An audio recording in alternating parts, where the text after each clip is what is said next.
और ये देखो वामिका सोते सोते, वामिका यहाँ सो रही थी, अंशु ने सानवी को थोड़ा लेटा दिया, अभी थोड़ा काम से बाहर गई थी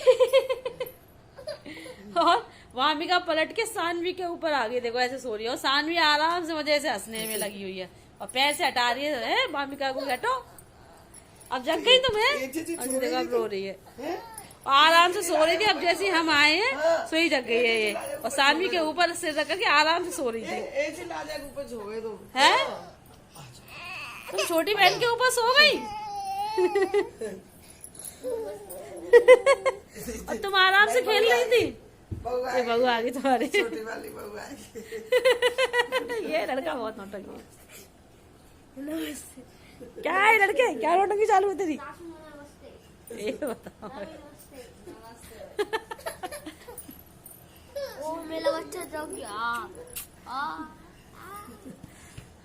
जैसी सर्दी है उठ गए इधर उधर। और खाना बना के लाती हूँ। हाँ लिया। बोल के आई थी मम्मी सानवी को लेटाया आई हूँ, देख के आओ। इस तांशु की तो यूं ही नौटंकी चलती रहती इसकी। हेलो राधे राधे दोस्तों, स्वागत है आप सभी का मेरे आज के इस ब्लॉग में। कैसे हो आप सब? अच्छे हैं ना? आई होप आप सभी लोग बढ़िया होंगे, मज़े में होंगे। मैं भी अच्छी हूँ। और ब्लॉग इस वक्त थोड़ा सा लेट हो जाते हैं क्योंकि अभी मैं थोड़ा सा अपना स्टडी पे भी फोकस कर रही हूँ, क्योंकि 2 साल का गैप हो गया टीचिंग में, तो भाई स्टडी पे भी फोकस करना है। नेक्स्ट ईयर मुझे जो है जॉब करनी है, तो किसी दिन कुछ शूट कर लिया, किसी दिन कुछ, तो ऐसे ही करके 3-4 दिन का एक ब्लॉग बना पाते हैं। और अभी यहाँ पर ये वरमावस वाले दिन का ही है, तो यहाँ पर भजन कीर्तन हो रहे थे, रात के 10 बजे शुरू हुए थे और वही जो है 11:30-12 बजे तक चलेंगे। तो मम्मी वामिका को भी साथ में ले आई थी क्योंकि ये सो नहीं रही थी, तो मम्मी से साथ में ले आई। और यहाँ देखो कैसे मस्ती में है, कभी जो है मंजीरे बजाती है, कभी डांस करती है। और जैसे यहाँ ढोलक बजना शुरू हो रही थी वैसे इसका मटकना शुरू हो रहा था।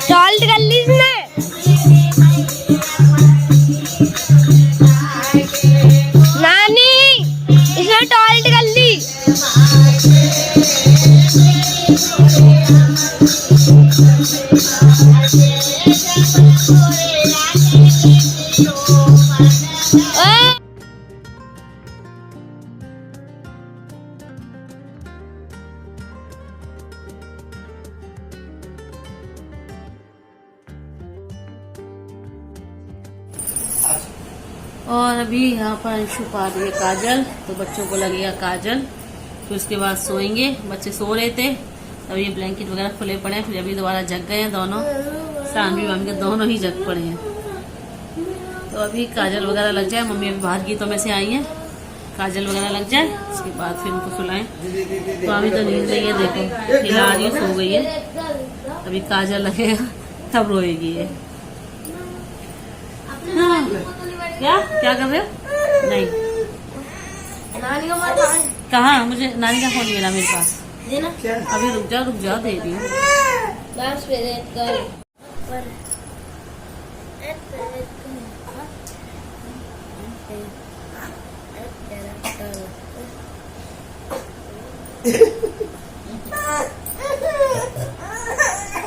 ला ला ला क्या दूँ?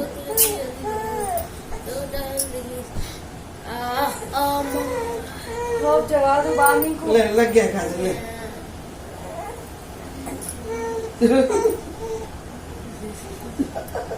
फोटो बिता ले ले ले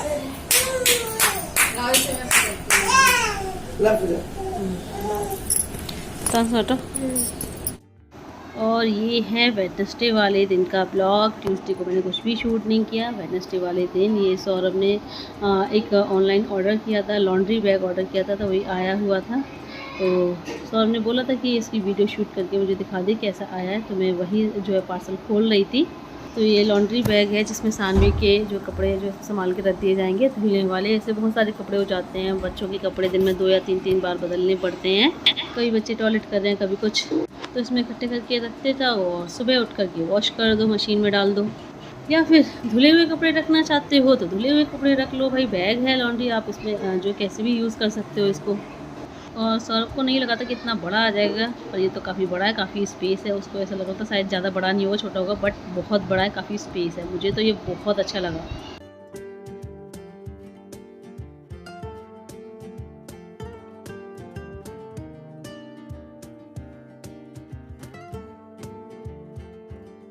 और अभी शाम के 7:30 बजे के लगभग का टाइम हो रहा है। तो मम्मी पापा जो हैं अभी डॉक्टर के क्लिनिक से लौटे हैं। मम्मी को भी अपना दिखाना था घुटनों का, पापा भी जो पापा के कंधे में दर्द रहता है तो वो उनको दिखाना था। तो काफ़ी टाइम लग गया, दोपहर के 2:30-3 बजे के गए हैं और अब 7:30 बजे लौट करके आए हैं। तो यहाँ मैंने बनने रखी थी चाय और अंशु जो है रात के खाने की तैयारी कर रही थी, सब्ज़ी वगैरह काट रही थी। और मम्मी को मैंने वामिका को पकड़ा दिया था कि इसको पकड़ के बैठो जब तक मैं चाय बना के लेके आती हूँ, क्योंकि ये लड़की ना बिल्कुल बैठती ही नहीं है, सीधे मंदिर के पास पहुँचती है और फिर जाकर के मिट्टी खाती है, मूर्तियाँ खाती है। और डॉक्टर ने जो है मम्मी के एक्सरे वगैरह कराए थे, रिपोर्ट में क्या निकला, पापा की रिपोर्ट में क्या निकला, क्या बताया है डॉक्टर ने, वो सब मैं अभी आपको बताऊँगी।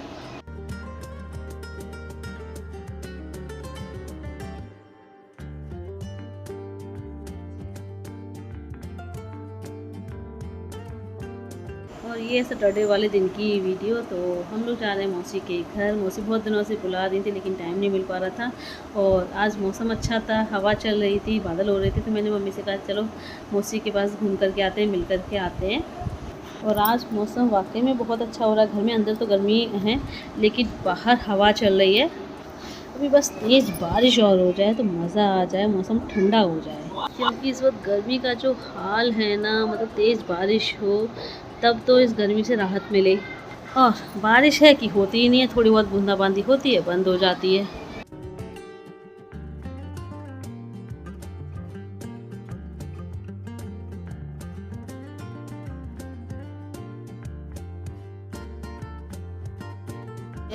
तू बड़े हो, मेरी अम्मा के नहीं छुए करो।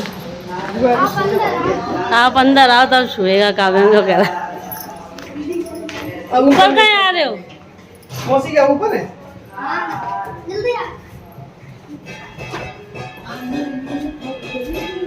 ऊपर बैठी हूँ मौसी, हवा चल रही होगी। ले ले आ जा, आओ बंदरिया।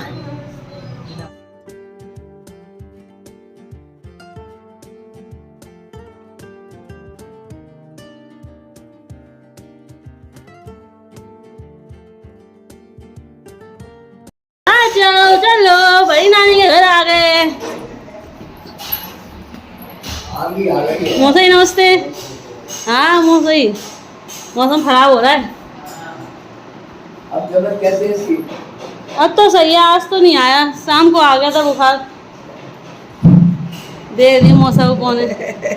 चिंता आ गई, पैदल चलती डुबकी डुबकी सी। आ जाओ। आओ तो हमारे पास तो देख लो कैसी खिचड़ी आ ना रही, देख लो। नानी है, बड़ी नानी। नाचो।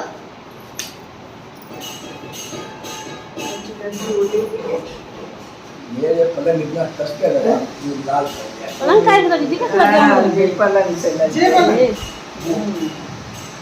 ये रात के बिछाए हैं। अपनी नानी चश्मा देख रहे। कहाँ है बाबू? हैं? लो ये क्या है ये? डबल रोड के चश्मा देख के रोने वाली है। क्या बड़ाई? तो सकल देखो।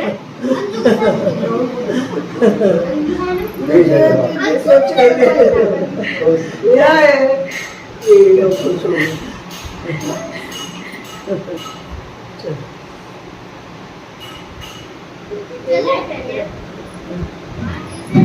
आंधी से आ रही, कपड़े कुछ कहाँ?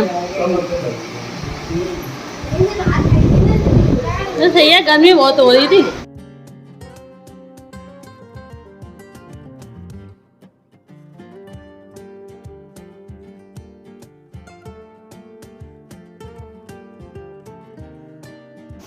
अभी हम आ गए हैं ऊपर वाले पोर्शन में। तो मौसी ने यहीं बुला लिया था और हवा चल रही थी बाहर। ये मौसी ने जाली वाला गेट लगा रखा था, जाली वाला गेट लगाया यहाँ पर, और ये लकड़ी वाला गेट ओपन कर रखा था। तो बड़ी ठंडी ठंडी हवा आ रही थी और बहुत अच्छा लग रहा था यहाँ बैठ कर के। यहाँ पर हमारी ऐसी गपशप चल रही थी, हम मौसी मौसा का हाल चाल ले रहे थे।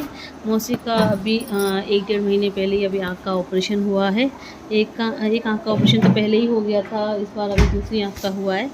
तो वही हम पूछ रहे थे और मौसी ने फिर हमारे लिए नमकीन बिस्किट वगैरह सब लगाया। मौसी चाय बनाने जा रही थी तो हमने मना कर दिया क्योंकि हम घर से पी करके आए थे, फिर गर्मी में चाय पीने का मन नहीं था। फिर मौसी ने कहा चलो कोल्ड ड्रिंक मंगा लेते हैं, और हमने कोल्ड ड्रिंक की भी मना कर दी। मौसी मैंने कहा अभी जुकाम सही हुआ है, कोल्ड ड्रिंक पी लेंगे तो कहीं फिर से जुकाम ना हो जाए। तो मैंने कहा आप कुछ मत करो, रहने दो, आप बस बैठो पास में।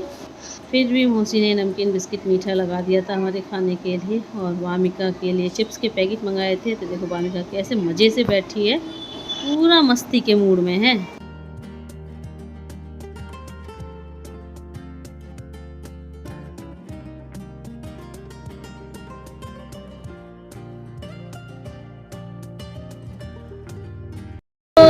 चलो चलो चलो तांसु, चलो गाबेंस, बाय बाय।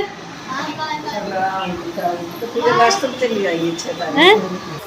और मौसी के पास बैठे बैठे टाइम कब इतना हो गया पता ही नहीं चला। रात के 7:30 बज गए।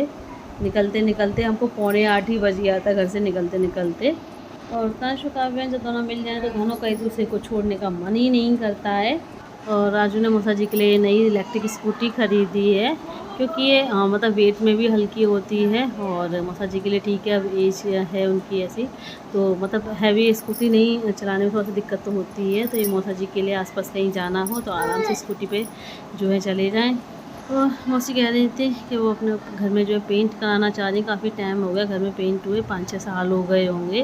तो पेंट जो है पपड़ी सी छूट रही है। और मौसी के अभी बगल में ये मकान बन रहा है टूट करके। तो मौसी कही थी अभी इस मकान की वजह से नहीं बनवा रहे हैं, नहीं करवा रहे हैं पेंट, क्योंकि अभी पेंट करवा देंगे तो ये मकान बनेगा, धूल मिट्टी सब उड़ के आएगी तो फिर से गंदा हो जाएगा।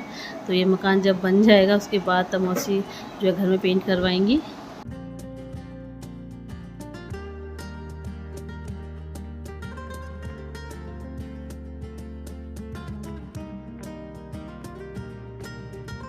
और यहाँ देखो वामिका का तो भाई बड़ी नानी की गोद में से हमारी गोद में आने का मन ही नहीं करता। उसका तो जाने का मन ही नहीं है। हम बोल भी रहे थे, थोड़ी दूर तक चले भी गई, चलो वामिका हम जा रहे हैं, तो भी उसको उस पर कोई असर नहीं हुआ।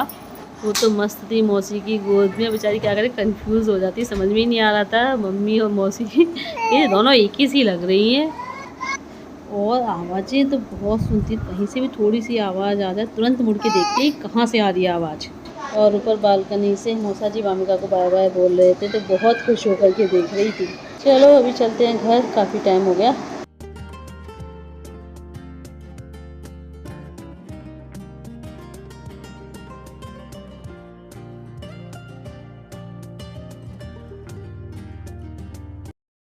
और फ्रेंड्स ये मम्मी की फ़ाइल, तो मम्मी ने डॉक्टर रवि सबरवाल को दिखाया था और तो काफ़ी टाइम से मम्मी जो है उनको दिखा रही हैं। कम से कम 3-4 महीने से जो मम्मी का इलाज चल रहा है वहाँ घुटनों के दर्द का। तो दवाई खाती हैं वो, ये जब तक दवाई खाती है तब तक आराम रहता है और दवाई बंद कर देती है तो दर्द फिर से शुरू हो जाता है।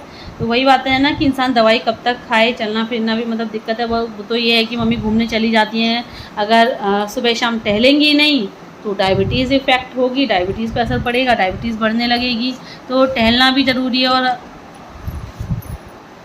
है ना। अब घुटनों के दर्द की वजह से चला तो नहीं जाता, लेकिन फिर भी डेली सुबह शाम टहलने जाती हैं क्योंकि भाई डायबिटीज़ को भी कंट्रोल में रखना है। तो भाई बीमारियां जब घेर लेती हैं तो बहुत दिक्कत हो जाती है। और डॉक्टर ने मम्मी के घुटनों का एक्सरा करवाया था, तो एक्सरे में डॉक्टर ने जो बताया कि मम्मी की हड्डियों में काफ़ी गैप है। ये मम्मी का एक्सरे घुटनों का करवाया था डॉक्टर ने ये बताया है कि मम्मी के घुटनों में ना काफ़ी गैप ज़्यादा आ गया है, जिसकी वजह से और मम्मी के जब उठती बैठती है ना घुटने आवाज़ करते हैं, चढ़ की आवाज़ करते हैं। दर्द से तो परेशान है ही, तो काफ़ी गैप आ गया, तो इस वजह से डॉक्टर ने जो है काफ़ी मम्मी ने मेडिसिन खा ली हैं। अब तो डॉक्टर ने मम्मी को क्या बताया, तो हम मम्मी से पूछ लेते हैं। डॉक्टर ने मम्मी को वैसे तो ऑपरेशन बोल दिया, मम्मी बता रही थी, तो इस वजह से थोड़ा सा टेंशन में आ गई है कि ऑपरेशन लास्ट ऑप्शन ऑपरेशन ही है। और क्या बोला मम्मी डॉक्टर ने मेडिसिन के लिए, क्या बोला मेडिसिन के लिए? ये बोले थे मतलब अभी खाओ मेडिसिन है, खाओ 1 महीने की दे दी और खानी पड़ेगी। और अभी डॉक्टर ने जो मम्मी की मेडिसिन है वो थोड़ी सी हल्की कर दी है। पहले हैवी डोज दी थी, लेकिन अभी थोड़ा सा लाइट डोज कर दी। लाइट डोज क्यों कर दिया डॉक्टर ने? तो लाइट डोज से मम्मी को ज़्यादा जो है आराम नहीं मिला। जब हैवी डोज चल रही थी तो मम्मी को दर्द में आराम था, लेकिन अब लाइट डोज कर दी है तो मम्मी को दर्द में ज़्यादा आराम नहीं है। अब डॉक्टर ने यही बोला कि जितना ज़्यादा से ज़्यादा हो सिकाई करो आप। ट्यूब लगा के तेल दिया है दर्द का, वो तेल लगाओ और उसके बाद जो है सिकाई करो और एक्सरसाइज करो। हाँ ऐसे ऐसे कैसे होता है मम्मी? ऐसे करके और 1-1 किलो का वजन पैरों में लटका के ऊपर को उठाना है। तो वजन तो लटकाती नहीं हूँ, वजन लटकाओ ना तभी तो। हाँ 1 किलो वजन, दोनों पैरों में 1-1 किलो वजन हाँ बांध के लटकाओ इसमें। फिर ऐसे ऐसे एक्सरसाइज करो है ऐसे हाँ, ऐसे। ऐसे। और सिकाई करने के लिए बोला है कि दिन में कम से कम 3-4 बार सिकाई तो करनी ही करनी है मम्मी को, तेल लगा करके। फिर इससे जो है ज़्यादा आराम मिलेगा। और मम्मी जो है ऑपरेशन के नाम से थोड़ा सा घबरा रही है कि अब लास्ट ऑप्शन ऑपरेशन, या ऑपरेशन में मतलब बहुत सारी चीज़ें सुनी है मम्मी ने। अभी ये हमारे पड़ोस में एक आंटी रहती है, उनका भी जो है कुछ टाइम पहले घुटनों के दर्द का, घुटनों का ऑपरेशन हुआ था। तो उनका क्या हुआ था मम्मी आंटी का? सही नहीं है ना फिर भी? ऑपरेशन होने के बाद भी वो आंटी अभी सही नहीं है, अच्छे से चल फिर नहीं पाती हैं। 1 साल से ज़्यादा हो गया। 1 साल से ज़्यादा हो गया ऑपरेशन हुए यहाँ। तो अब यही डर है ना कि ऑपरेशन भी मतलब जब देख रहे हैं हम अपनी आँखों से, हमारे जान पहचान में जिनका ऑपरेशन हुआ है घुटनों का, अभी वो ही जो 1 साल हो गया अभी वो ही ठीक नहीं है। तो फिर मम्मी ये सोच रही है यार क्या मतलब ऑपरेशन से भी लग तो नहीं रहा कि पूरा कंफर्म है कि ठीक ही हो जाएंगे, पूरा श्योर नहीं है ऑपरेशन के बाद भी। और ऑपरेशन के में भी दिक्कत भी आ जाती हैं। आंटी के तो पता नहीं जिनके घुटनों का ऑपरेशन हुआ उनको तो पता नहीं कितने ऑपरेशन हो गए। और एक ओरिजिनल चीज़ ओरिजिनल ही होती है ऑपरेशन के बाद तो। सही बात है, ओरिजिनल चीज़ जो ओरिजिनल होती है ऑपरेशन के बाद आप सही जो ओरिजिनलिटी है वो तो खैर नहीं रहती, परेशानी तो होती है। तो बस थोड़ा सा यही टेंशन है कि ऑपरेशन भी सक्सेस होगा या नहीं होगा। ऑपरेशन करवाने में कोई दिक्कत नहीं, बट ऑपरेशन सक्सेस भी तो होना चाहिए ना, बात वो है। तो अभी तो डॉक्टर ने बोला है कि अभी आप मेडिसिन खाओ, 1 महीने की मेडिसिन दिए, 1 महीने की मेडिसिन खाओ फिर बताओ कि कितना आराम है। तो बस ये बोला कि जितना ज़्यादा हो एक्सरसाइज करो, सिकाई करो, उससे जो है ज़्यादा आराम रहेगा। तो बस। और पापा भी अपना गए थे दिखाने, पापा के कंधों में दर्द था। पापा को क्या बताया कंधों में? पापा का भी एक्सरे हुआ है कंधों का। पापा की हड्डियाँ जाम हो रही हैं, वही एज का चक्कर है। ये नहीं करोगे तो इसका भी हो जाएगा, दोनों कंधों का हो जाएगा। हाँ पापा बता रहे थे पैरों में दर्द है, सुनसी आ रही है।